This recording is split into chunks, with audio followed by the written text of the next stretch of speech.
you tired of watching your country burn and want to do something to stop it? Well, then you've come to the right place. We're talking all things politics from a patriotic, no-nonsense point of view.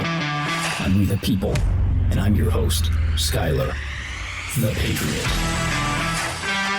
Hey America, it's another week, and we are back here on We the People. And hey, speaking of us, do you have free speech anymore? If you go outside the mainstream narrative, then probably not. I know we certainly don't. We're coming off of a 45-day suspension on the platform that we host this show on.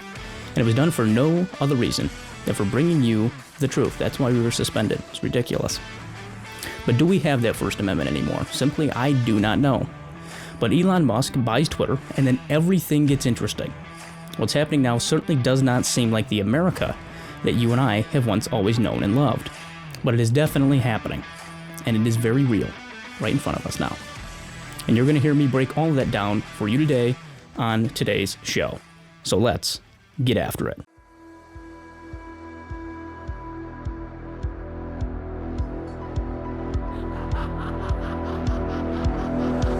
For too long, a small group of people have controlled our country, and they have trampled our values. They have lied to us. They have abused us. And they have silenced us. But in the process, they have awakened something that is very dangerous to them. It's we the people. And it is time for we the people to rise.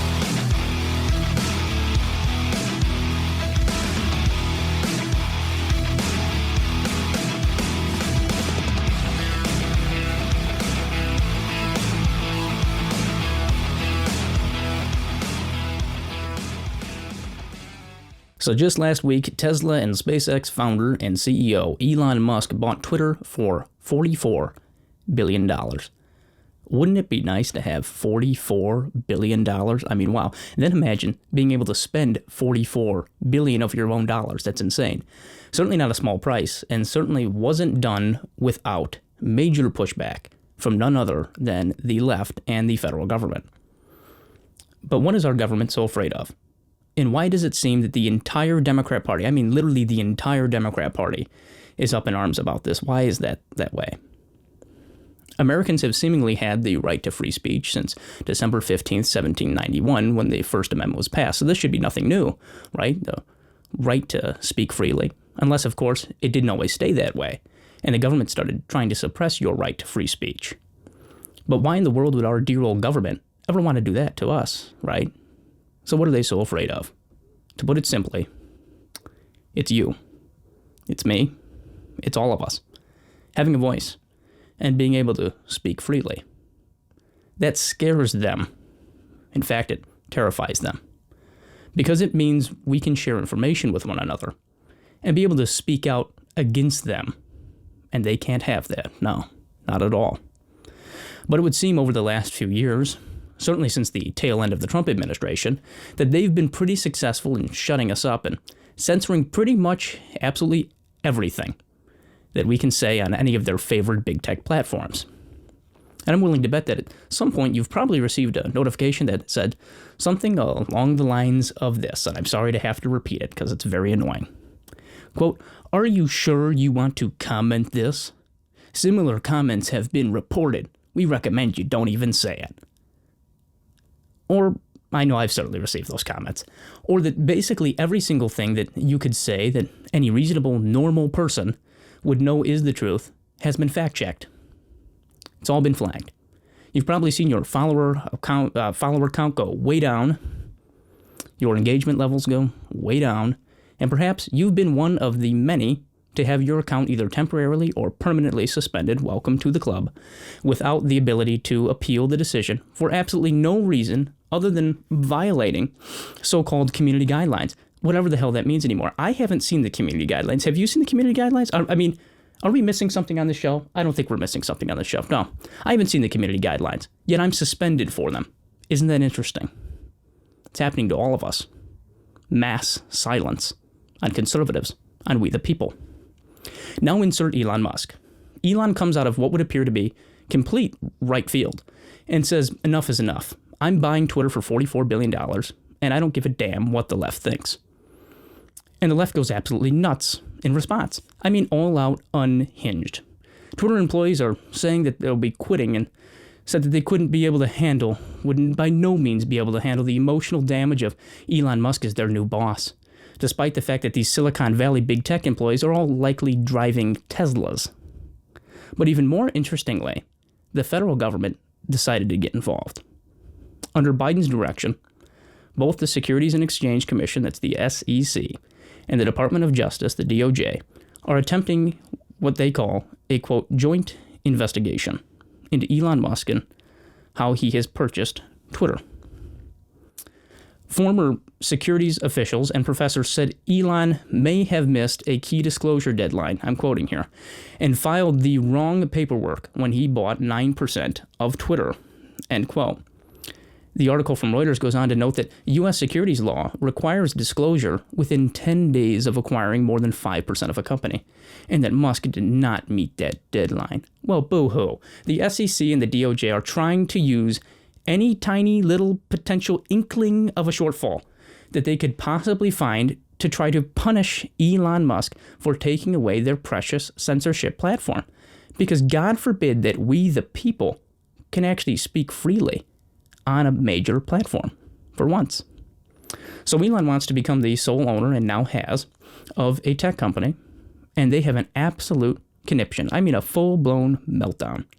Many prominent Democrats and left-wing news outlets saying that a white billionaire should not be allowed to own an entire tech company, and that Elon Musk owning Twitter is dangerous for our democracy. No joke, they actually said this. Elizabeth Warren, just the other week, had said that the $44 billion Twitter deal with Musk was, quote, dangerous for our democracy. And that, quote, billionaires like Elon Musk play by a different set of rules than everyone else, accumulating power for their own gain. Okay. Cries out the woman that lied about being a Native American so that she could get a job at Harvard. We really take you seriously. But so the wonderful Senator Dick Durbin, Democrat from Illinois, also had his own comments to share with all of us because we asked. When asked whether Musk's acquisition of Twitter was cause for concern, he had said, well, absolutely it is. And that he, referring to Elon Musk, said he wants to make it this global message board. And that my first question to him is your message board going to include Donald Trump? That's a key question, because if it does, then that's not in the best interest of America's future. Well, whose future is that? Not best for our future, or not best for your future? Because I know for a fact that our lives, the American people's lives, were far better when we had what they call mean tweets. But it's interesting that Democrats have had such a problem now with this particular billionaire, Elon Musk. Now owning a tech company, but seemingly have no problem, this is the left, have no problem with somebody like Mark Zuckerberg, another billionaire, or owning both Facebook and Instagram, Jeffrey Bezos owning the New York Times and Amazon, Bill Gates owning Microsoft, and the Chinese Communist Party having direct ties to TikTok. Interesting how those things, or those people, are of no concern to the DOJ and the SEC and prominent Democrats, and they're not investigating them. So why the double standard? Perhaps it has something to do with this. Last year, Elon Musk announced that Tesla may start designing and mass producing their own cell phone with its own operating system and its own private satellite internet connection called Starlink. Starlink is a satellite internet constellation operated and owned by SpaceX. And if you don't know this, that's another company that is owned by Elon Musk. The guy owns a lot. Starlink uses advanced satellites in low orbit, allowing users to enable video calls, online gaming, streaming, and other high data rate activities that historically have not been possible with satellite internet. So this is groundbreaking.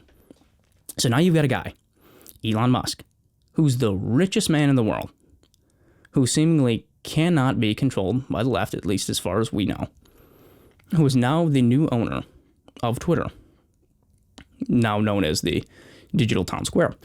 He's also the owner of a private global high-speed satellite internet company, and at this point now would have successfully created an independent cell phone, meaning that hundreds of millions of people will no longer have to depend on social media platforms and tech companies that censor free speech and flag anything that goes against the mainstream approved narrative. And not to mention, he's also referred to Joe Biden as a real-life damp sock puppet. No joke, he said this. So, yeah, you can see why the Biden administration and the rest of the federal government would have a problem with that. Just a little bit, right? They're probably not too happy about that. Something to think about. We're back in just a second. So yeah, the federal government definitely had just a little bit of a problem with Elon Musk buying Twitter and owning this private satellite internet company and now his own independent cell phone and calling Joe Biden a real-life damp sock puppet. Yeah, just a little bit of a problem with that. 3 days after Elon buys Twitter, Biden's Homeland Security Secretary Alejandro Mayorkas testified during a budget hearing of the House Appropriations Subcommittee on Homeland Security that a Disinformation Governance Board has now been created to fight the spread of disinformation on the internet. During a Thursday press briefing, Jen Psaki acknowledged the board's existence and noted that President Joe Biden himself supports it. Yay. Psaki went on to say that she couldn't provide details about it right now. Of course, Psaki can't provide details about anything, other than the fact that the new bureau would monitor misinformation on topics such as COVID-19 and elections. Go figure from them. So now all of a sudden, the federal government will be determining what is and what is not the truth, and therefore what you are and are not allowed to talk about. And they're going to be using the bureaucracy to do it.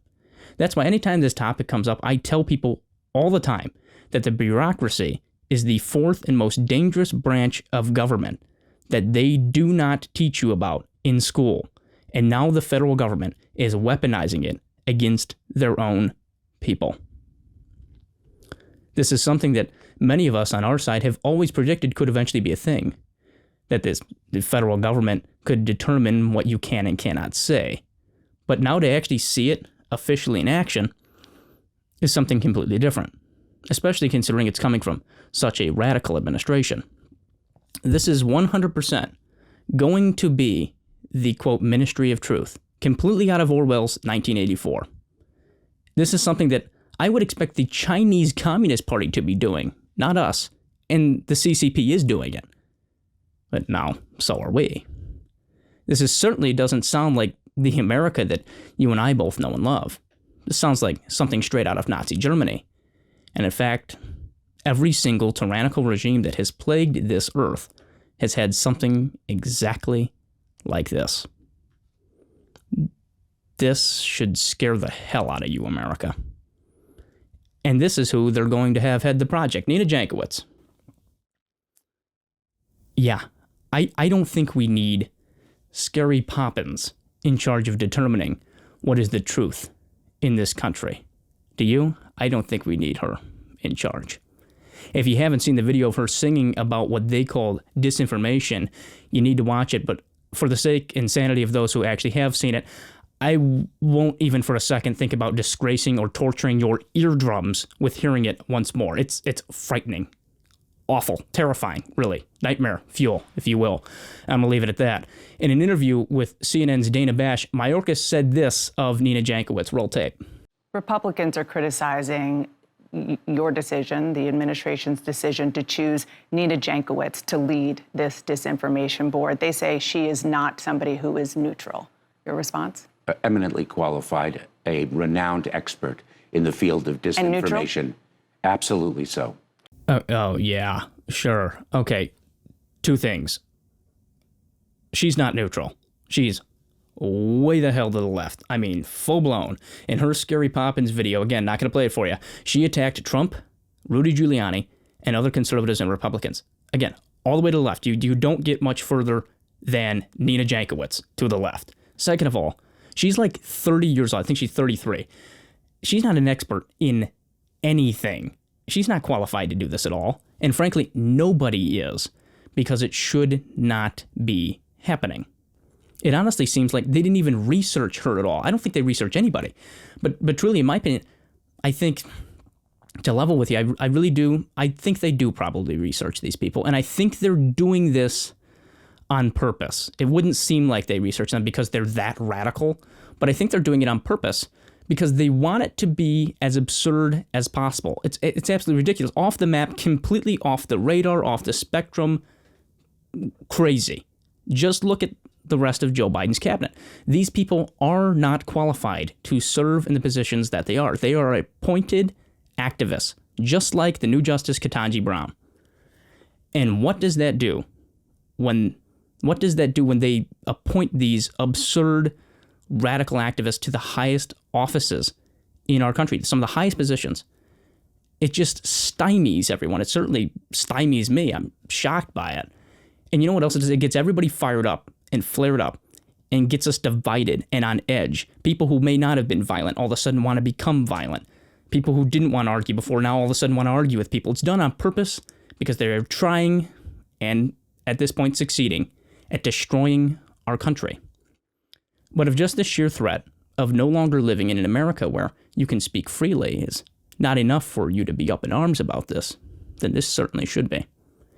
As of February 7th, the DHS put out a summary of terrorism threats to the U.S. homeland. And what I want to do now is I'm going to read through some of this with you, and I'm going to take you through how ridiculous this is. You're going to see it right away, and how it ties all of this together, and how it's going to impact you and I both very directly.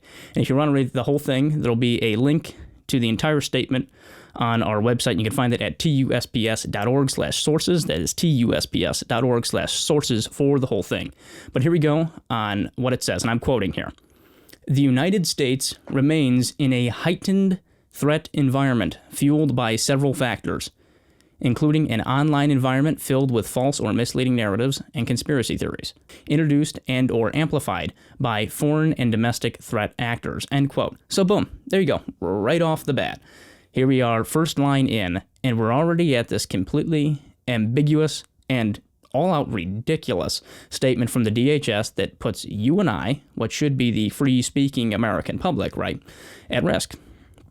And it puts the federal government in charge of determining what is and what is not the truth, and what is and what is not a conspiracy theory. And fun fact, if you didn't know this, the CIA are the ones who helped coin that phrase, conspiracy theory. They won't even deny that anymore. But I'll continue. Quote, these threat actors seek to exacerbate societal friction, to sow discord and undermine public trust in government institutions, to encourage unrest, which could potentially inspire acts of violence. Mass casualty attacks and other acts of targeted violence conducted by lone offenders and small groups acting in furtherance of ideological beliefs and or personal grievances pose an ongoing threat to the nation. While the conditions underlying the heightened threat landscape have not significantly changed over the last year, the convergence of the following factors have increased the volatility, unpredictability, and complexity of the threat environment. Number one on their threat list here, potential threat list, the proliferation of false or misleading narratives which sow discord or undermine public trust in U.S. government institutions. So there we go again with the false or misleading narratives bullcrap. They say it all the time. The fact of the matter is this. They don't want the truth. They want the truth to actually change with the wind. They don't want solid truth. They want to be able to tell us what the truth is. They want to be able to determine what the truth is.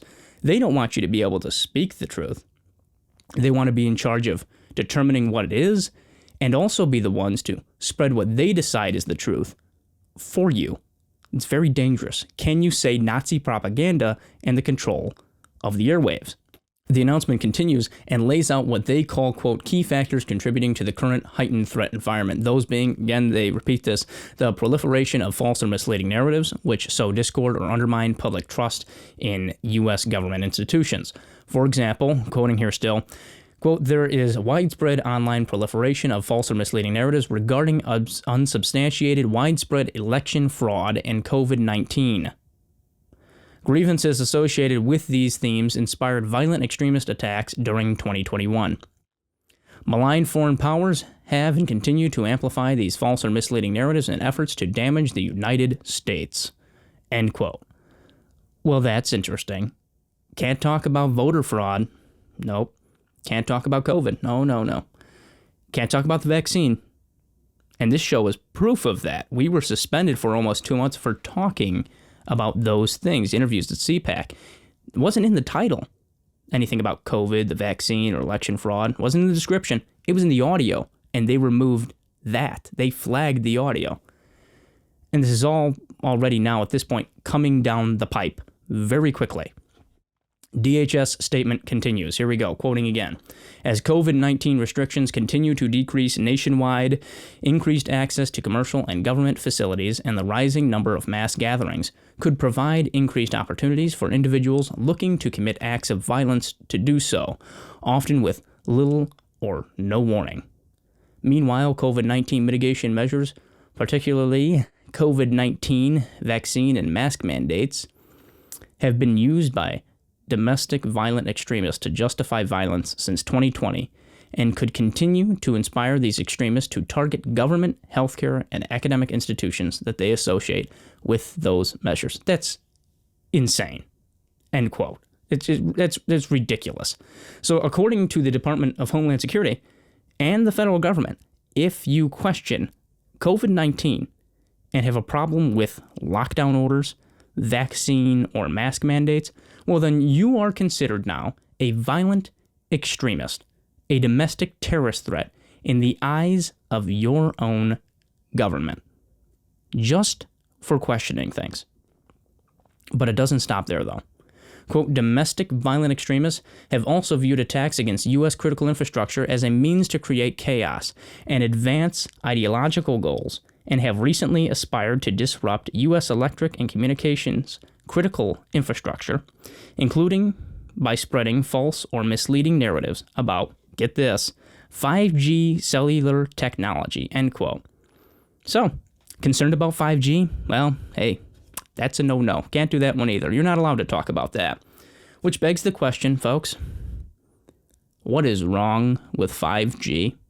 If the federal government does not want you talking about anything, then there's probably something very, very wrong with whatever it is. It's fair to say at this point. So as of now, that would be voter fraud, COVID-19, the virus part, COVID-19, the vaccine part, and now 5G tech. Isn't that interesting? More from the announcement, quoting again.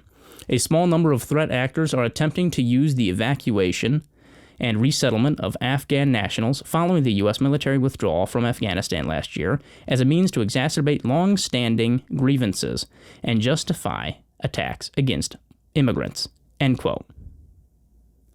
First of all, nobody is saying to attack immigrants. I don't even know where they're getting that from. That's ridiculous. But what they do want to do with this is they're wanting to label you as an extremist if you do not agree with the way that we have pulled out of Afghanistan. And if you do not agree with the way that Biden has handled this situation. And honestly, it would appear just from this statement from the DHS that if you don't agree with anything, if you question a single thing that Joe Biden has done, well, then you're a violent extremist. But here's where the accusations about the future start. This is where things get really interesting. Listen close. Some domestic violent extremists have continued to advocate for violence in response to false or misleading narratives about unsubstantiated election fraud.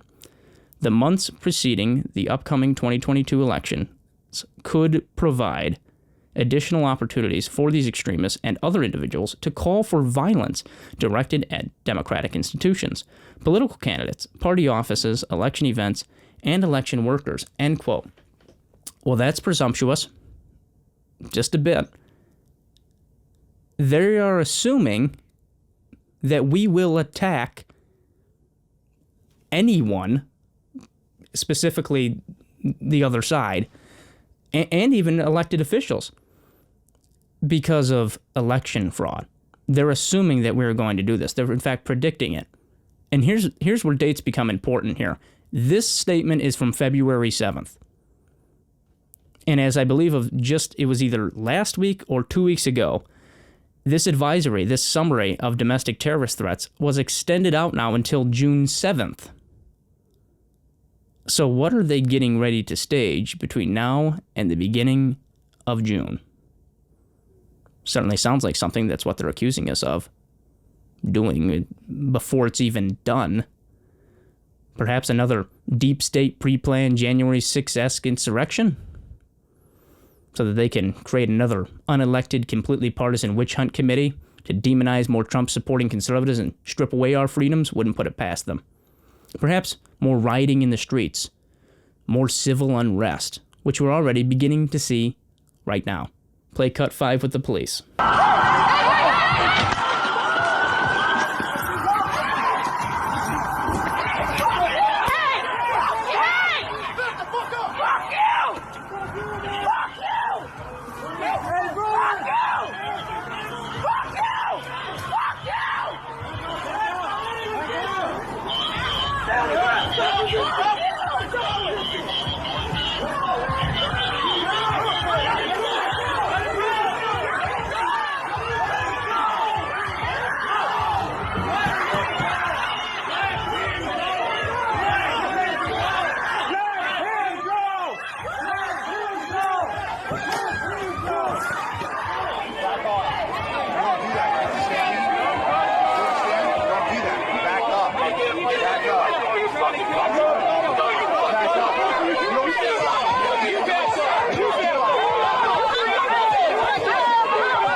Both of those clips have now received massive mainstream media attention. And I believe it is without coincidence. Truly, I do. After all, it is another election year, isn't it? Gotta scare everybody. Gotta divide everyone. Can't have anyone go to the polls and vote in person this fall of the midterms. Can't have people getting along like civil Americans who can put our differences aside and communicate and live amongst one another. No, can't have any of that. So how is the DHS planning on responding to all of this? What they call the disinformation, the misinformation, the malinformation, and conspiracy theories?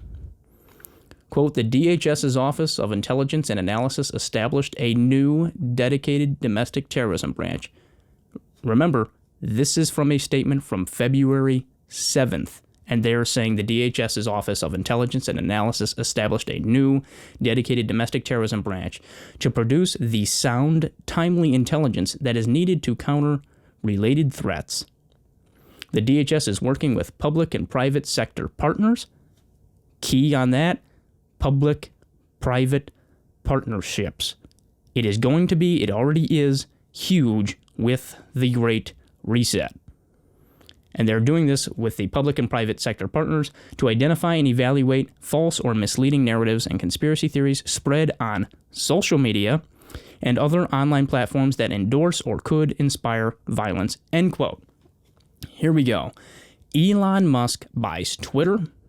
The left loses their minds over it because now they can no longer control and censor one of the most major avenues for speech. And because of it, just 3 days later, the DHS announces its Ministry of Truth, and rewind back to February 7th when they released their advisory and summary on domestic terrorism threats.